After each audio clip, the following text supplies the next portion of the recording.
Можем начинать, да? Да, Светлана, можем начинать. Мгм. Я приветствую всех участников сегодняшнего нашего занятия.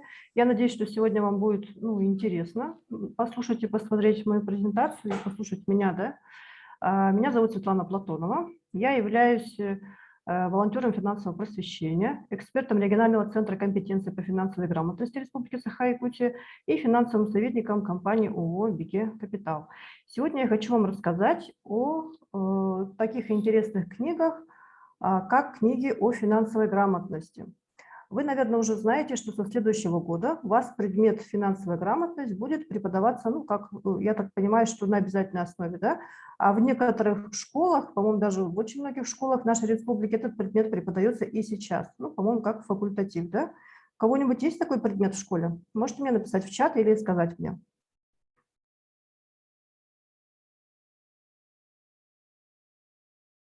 Кто-нибудь проходит такой предмет, как финансовая грамотность?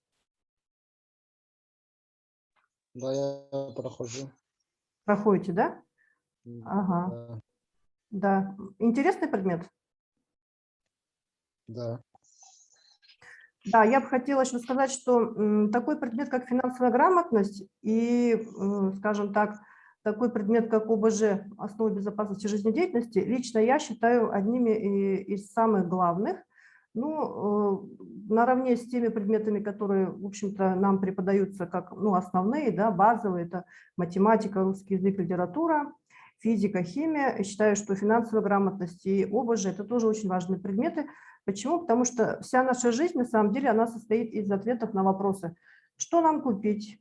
Куда поехать отдыхать? Да? Куда пойти работать?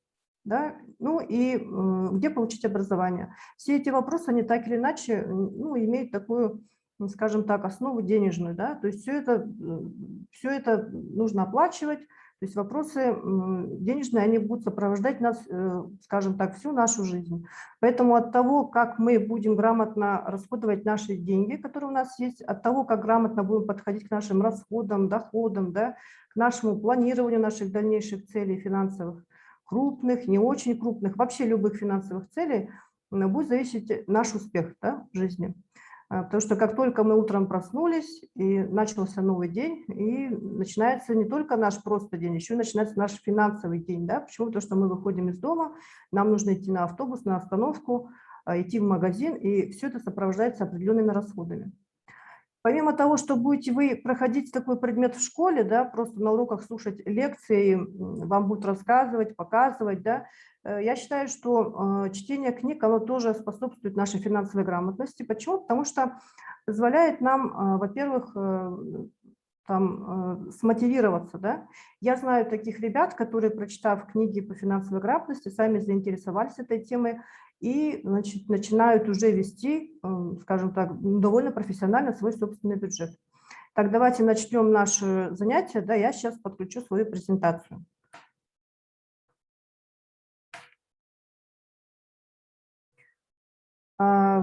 Видно, да? Сделать широкий экран? Наверное, широкий экран лучше сделать, да? Или так нормально видно?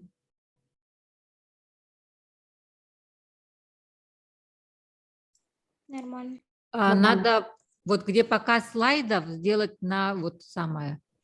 Зайти в показ слайдов. Да, я могу сделать более широкий, да, чтобы было всем видно. Более широкий. Ага. Иногда бывает так, что оно у меня, значит, застывает, не переключается. В этот момент, если вдруг не меняется слайд, вы мне скажите, я тогда остановлю демонстрацию и запущу уже в таком формате, как сейчас показываю. Ну, просто я боюсь, что как бы не зависло.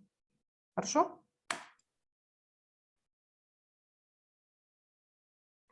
Так, видно, да, в широком формате? Да. Угу. Итак, сначала я бы хотела вам рассказать про такого автора, как Бодо Шефер. Да? Это такой немецкий автор. Он пишет такую мотивирующую литературу по теме финансовая грамотность. У него есть книги как для взрослых, Да? Самая такая известная его книга – это «Путь к финансовой свободе». Называется она, скажем так, более для взрослых людей. Почему? Потому что там написано более таким, ну, серьезным, скажем так, языком, да, для взрослых людей, но она имеет такой мотивирующий характер. То есть она нас должна мотивировать действительно заняться своими финансами, да, серьезно, чтобы мы поняли, что очень важно ставить финансовые цели наперед, да, на текущий год, на следующий год, на 3 года, на 5 лет. Кто-то делает вообще такой свой финансовый план вообще лет даже на 50. Есть такие люди, которые, особенно за рубежом, да, которые имеют свой личный финансовый план на 50 лет, скажем, даже больше. Да. С чем это связано? Ну, это связано с тем, что, во-первых, в тех странах, где принято так делать, это как, у них есть такой определенный опыт, да. Скажем так, в той же Германии, например, из поколения в поколение передаются такие толстые книги, которые называются, ну, главные книги, по типу тех, которые делали раньше бухгалтера наши, да, писали туда все свои доходы, расходы. Вот подобные книги, гроссбухи, да, главные книги, они передаются из поколения в поколение, вот, например, в таких странах, как Германия. И до сих пор это у них есть. Но это уже у них больше как реликвия, конечно, семейная. Вот этот автор Бодо Шеферд, он написал не только книги для взрослых, но у него есть несколько книг для детей. И вот одна из них, которую я очень рекомендую вам прочитать, она читается очень легко, и такая очень интересная история, да, это книга «Пес по имени Маня». Эта книга, здесь даже написано, что, значит, она призвана научить ребенка обращаться с деньгами. Это книга про девочку и про собаку, которая умеет разговаривать. Вот эта книга есть у меня в собственной моей библиотеке. Мы читали эту книгу, значит, с моими детьми, и я скажу вам, что она читается очень легко. Ее можно буквально за несколько дней прочитать. Да, если вы захотите, даже можете за выходные эту книгу прочитать. Тут рассказывается, в общем-то, все, что нужно для того, чтобы правильно вести свой учет доходов и расходов. Здесь сказано о том, как можно там заработать свои первые деньги, да. Здесь также говорится о том, вообще, что такое деньги, что такое инвестирование, да. Здесь есть такие интересные темы о том, что такое долги, почему долги – это неправильно, да, и как сделать так, чтобы этих долгов не было, да. То есть все основные темы, касающиеся финансовой грамотности, то, что вам рассказывают на уроках, да, здесь в виде художественного произведения рассказано вот в этой книге. Книга Бодо Шифера «Пес по имени Маня». У этого же автора есть еще книга, которая называется «Мани» или «Азбука денег». Это тоже из серии книг для детей, да, вы тоже можете ее прочитать, она тоже, так же, как и «Пес по имени Мани», является очень интересной, да, и вы можете ее прочитать. Вообще, если какой-то автор вам понравится, да, и он пишет на эту тематику, я рекомендую читать, конечно, несколько его книг, не только одну, но все те книги, которые у него есть именно для детской аудитории, скажем так. Следующая книга, которую я хочу рассказать, эта книга называется «Твой первый миллион». На самом деле, эта книга тоже о финансовой грамотности, но я всегда говорю о том, что наша задача, вот очень много книг разных, да, написанных на одну и ту же тему, но на самом деле каждый находит что-то свое. Почему? Потому что мы всю нашу жизнь ищем своего учителя. Что это означает? Да? Это означает, что разные люди могут рассказывать нам про одни и те же вещи, но своими словами, и кому-то удается до нас достучаться, а то, что рассказывает другой человек, например, нам будет не очень интересно, да? Поэтому всю жизнь свою мы будем искать своих учителей, да, тех, кому мы прислушиваемся, и чей авторитет нам кажется, ну, таким очень важным для нас, да. И вот если вы хотите почитать такую книгу уже другого автора, да, то вот «Твой первый миллион» такая книга. И те даже взрослые люди, которые читают вместе со своими детьми или на уроках, да, ученикам вот эту книгу «Твой первый миллион», они начинают задумываться о том, что действительно это очень важный вопрос ведения грамотного семейного бюджета. Да? Поэтому я вам рекомендую также прочитать книгу «Твой первый миллион». Следующие книги, которые хотела бы я вам показать, это такие известные книги, значит, ну, скажем так, ну, не в узких кругах, но именно вот по финансовой грамотности. Это книга Адам Хо и Кион Чи, которая называется «Дети и деньги». Тут написано, что это книга для родителей, да. На самом деле эта книга, ну, не для родителей, это книга для детей, это книга для взрослых, это книга о том, как грамотно вести себя с нашими деньгами. В общем-то, все книги, о которых я сегодня буду рассказывать, они на одну тему, но в каждой есть своя изюминка.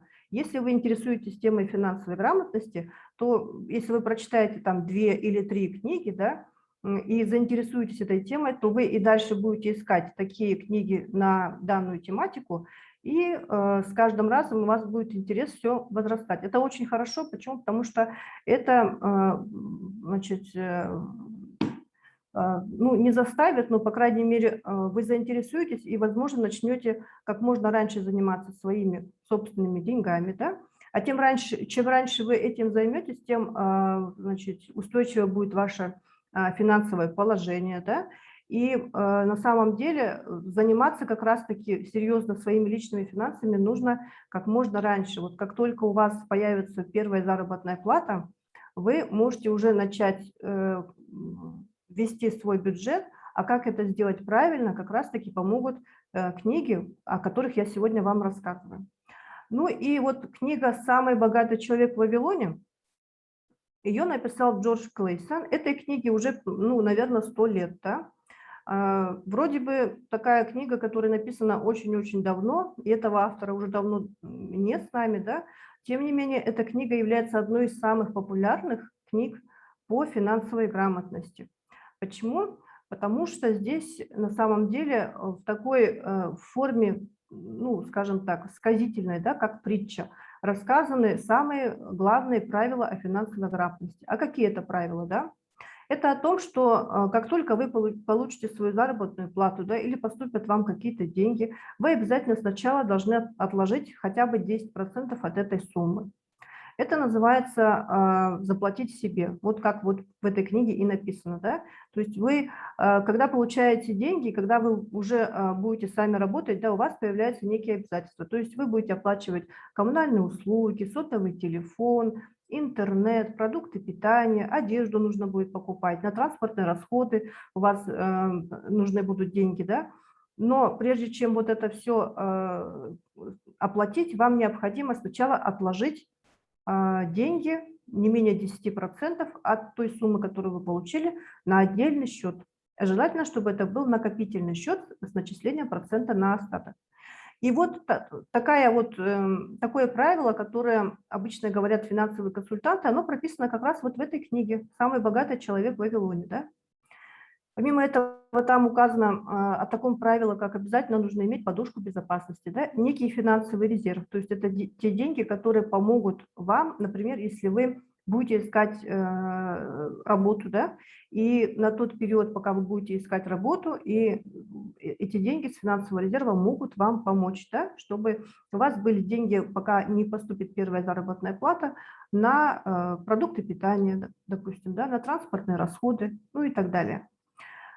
Также в этой книге написано о том, как не нужно брать долг, да, если в этом нет такой необходимости. Да. То есть все основные правила, о которых мы говорим на уроках по финансовой грамотности, на самом деле прописаны вот в этой книге. Она, несмотря на то, что она в такой написана, ну, сказительной форме, да, как притча, она читается очень легко, очень интересно и очень захватывающе. Почему? Потому что там есть определенный такой интересный сюжет, да.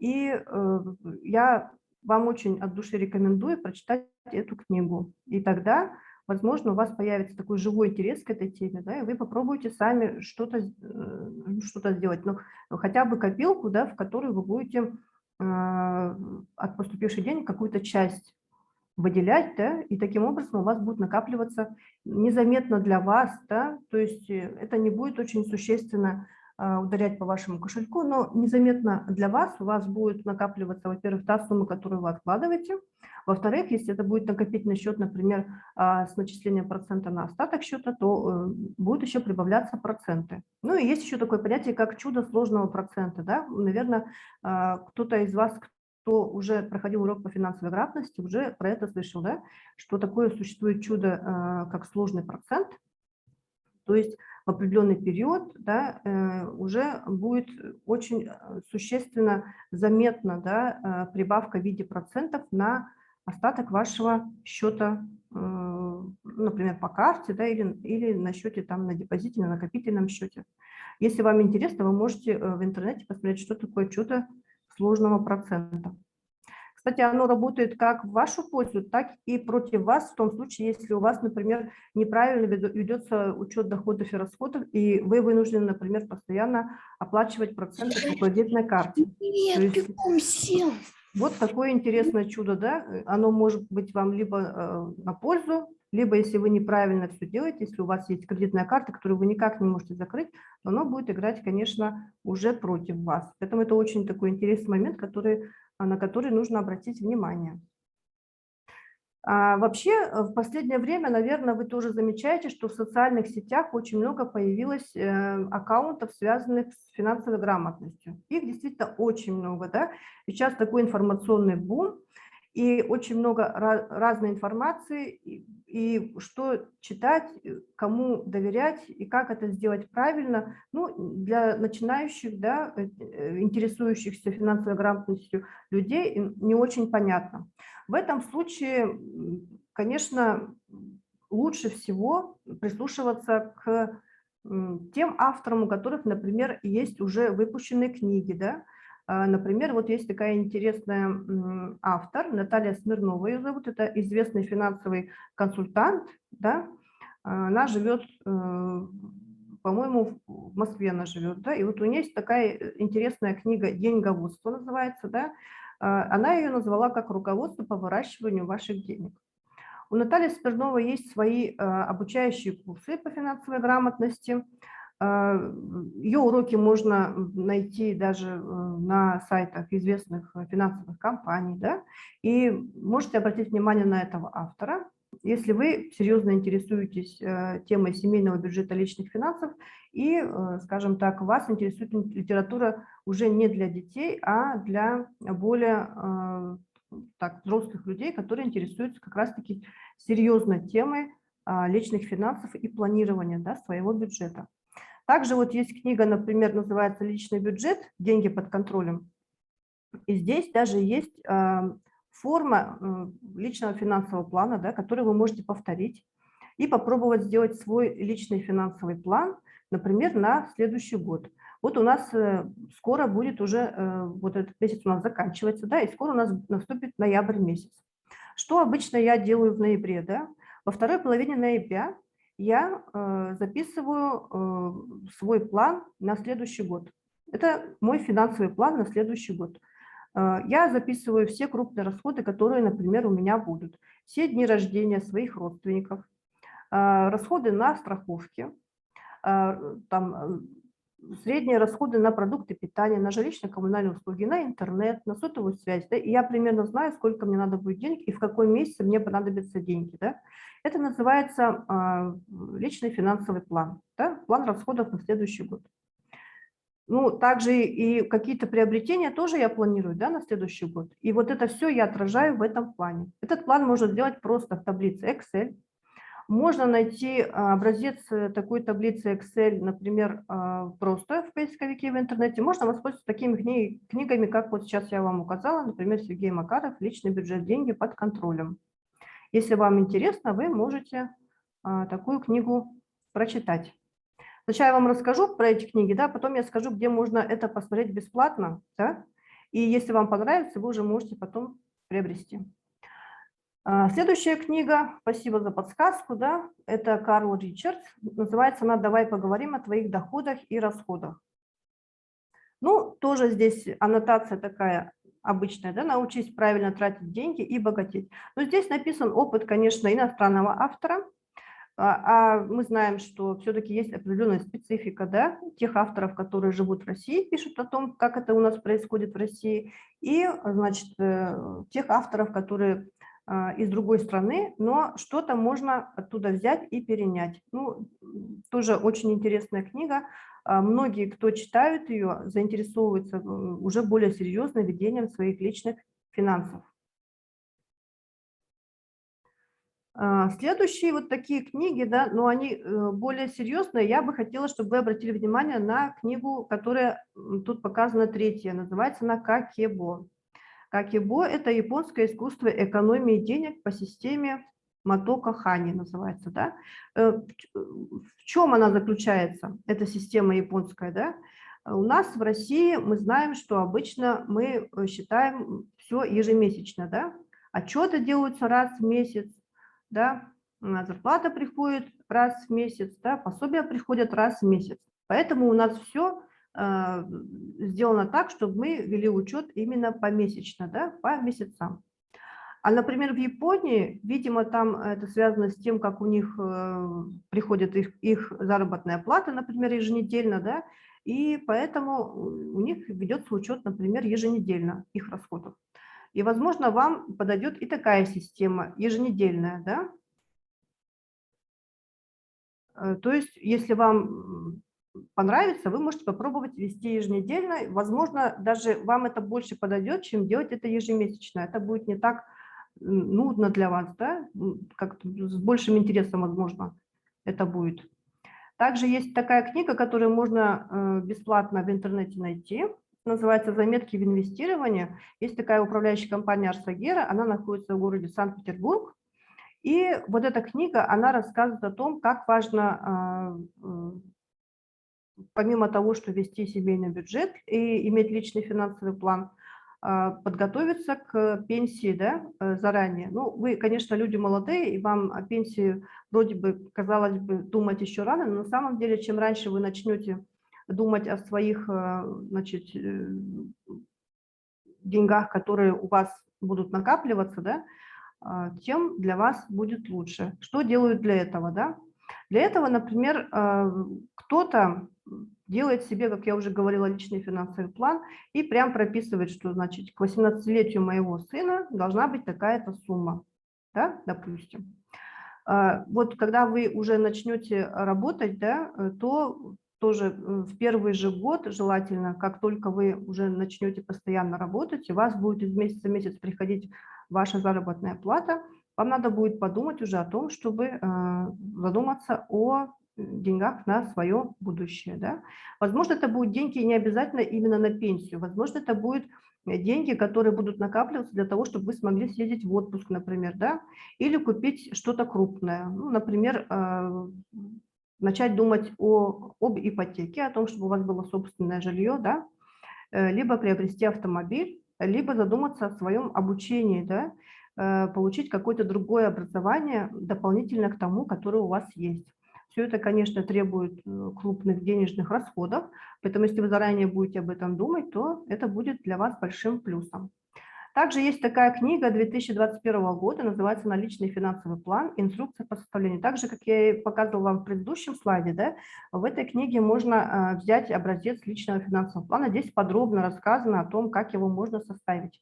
И такой личный финансовый план на самом деле желательно иметь каждому человеку, да? В каждой семье, каждому человеку у него должен быть свой личный финансовый план. Он может быть у вас либо на год, либо на 3 года, а желательно там, чтобы он был, конечно, у вас долгосрочный. И просто по мере того, как у вас возникают новые потребности, да, новые цели, он у вас дополняется, изменяется. То есть личный финансовый план – это не означает, что вы составили в Excel табличку, да, и он у вас никогда не меняется. Наоборот, он как раз-таки нужен для того, чтобы там можно было учитывать все ваши изменения. Вот, например, у вас появится семья, у вас, конечно, будут совершенно другие расходы и совершенно уже новые цели интересные. Да? И поэтому вам надо будет вносить изменения в ваш личный финансовый план так, чтобы у вас все получалось.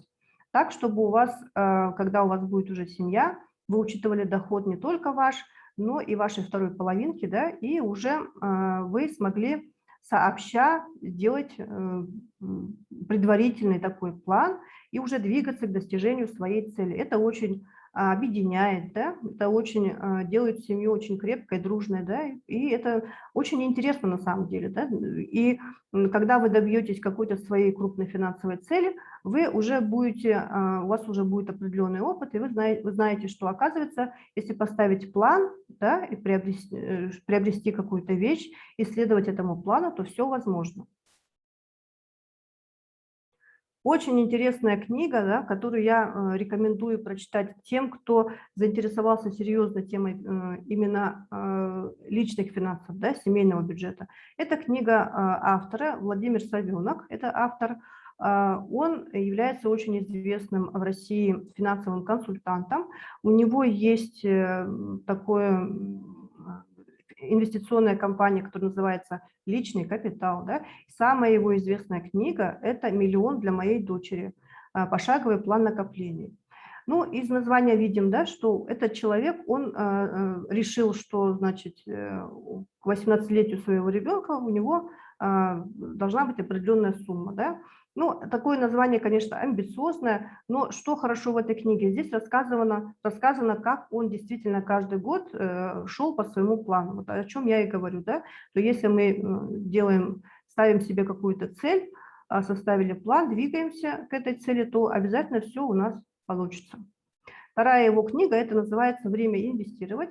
Владимир Савенок постоянно рассказывает нам, да, всем своим читателям, всем своим слушателям, да, у него есть аккаунт в Инстаграме, у него есть на Фейсбуке страница, да, о том, как важно заранее подумать о том, какая же будет у нас пенсия, да, или заранее подумать о том, какая будет возможность у наших детей, например, учиться, или какая у нас будет возможность купить какую-то крупную вещь, да, и что для этого нужно делать. И все его книги, а у него их несколько книг, да, это не только вот эти 2 книги, которые я здесь указала, их вообще у него, по-моему, 7 или 8 книг. Если вам понравится этот автор, вы можете почитать все его книги, да. А для тех, кто вообще очень серьезно хочет там, заняться своими личными финансами, да, и он уже прочитал все книги, которые я вам до этого рассказала, да, и показала, есть такая очень интересная книга «Деньги без дураков» называется, да. Она рассказывает о том, что мы видим такую рекламу сейчас отовсюду о том, что очень легко инвестировать, очень легко, оказывается, получать огромные деньги, да, высокую такую доходность, в общем-то, не прикладывая никаких усилий. На самом деле, конечно, это не так. На самом деле все гораздо сложнее, чем кажется, да. И как раз-таки вот прочитав эту книгу, вы поймете, что это не так просто, как это показано в рекламе, да, что мы и так уже инвесторы, и, в общем-то, давайте продолжать инвестировать, вот откроем мы брокерский счет и будем там, в общем, пополнять и станем богаты. Так не бывает, да?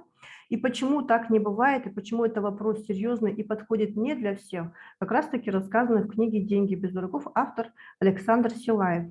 Эта книга тоже бестселлер, она была выпущена в 2019 году, и, в общем-то, эта книга очень многим раскроет глаза и снимет розовые очки.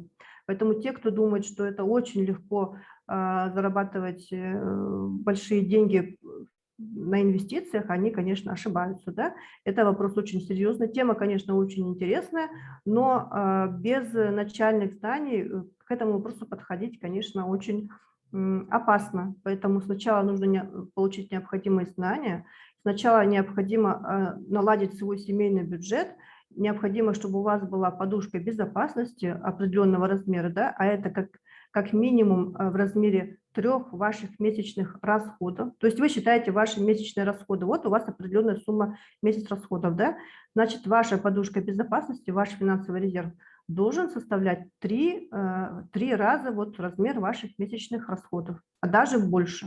Особенно в кризисное время, как вот сейчас, когда у нас пандемия, опять начинается все на удаленку переходит, да, эта сумма желательно, чтобы была даже больше, чем 3 месяца наших расходов. И я хотела бы еще вам порекомендовать такую очень интересную книгу, да, она называется «Принципы успеха». Почему я ее рекомендую именно в рамках книг о финансовой грамотности? Вообще, кто такой Рэй Далио? Рэй Далио – это очень известный американский, скажем так, финансовый советник, да. У него есть книги, да, самое интересное его называется просто «Принципы». Есть вот еще отдельная книга «Принципы успеха», она такая иллюстрированная, да.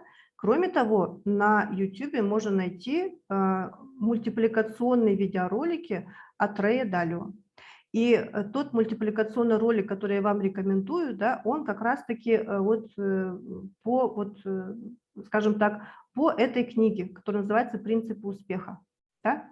И длится он недолго, где-то минут 15, наверное, да, но это очень мотивирующий, очень интересный мультипликационный видеоролик. Я вам от души рекомендую посмотреть его. Почему? Потому что он рассказывает о том, что как можно добиваться своих целей. То есть в этом ролике нет информации про финансовую грамотность, но зато этот ролик говорит о том, что при правильной постановке, значит, наших целей, да, при правильных действиях, да, которые нами двигают для того, чтобы мы добились своего успеха, да, возможно все. Я думаю, что если вы посмотрите вот этот видеоролик, вдохновитесь им, да, то у вас действительно будет получаться все, да. И хотела бы еще рассказать о том, значит, какие можно еще книги найти у нас в магазинах, да, и на некоторых мероприятиях, которые мы проводим, некоторые книги, о которых сейчас я расскажу, их можно получить, да. Светлана, Например, у нас время.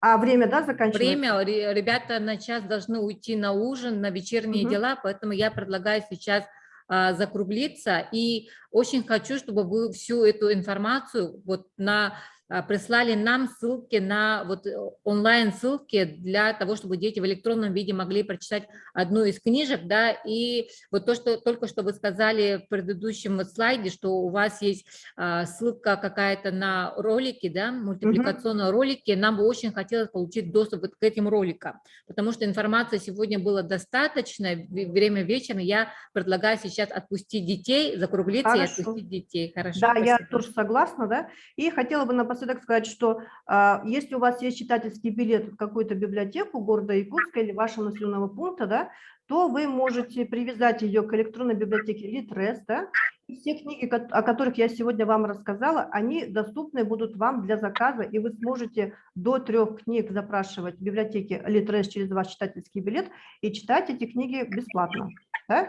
Конечно, я отправлю все ссылки, и отправлю также ссылку на YouTube, на этот мультипликационный видеоролик. Я надеюсь, что вам было очень интересно, да, и до новых наших встреч, потому что у нас будет еще несколько занятий, которые касаются финансовой грамотности. Большое спасибо всем за внимание. Спасибо. До свидания. До свидания.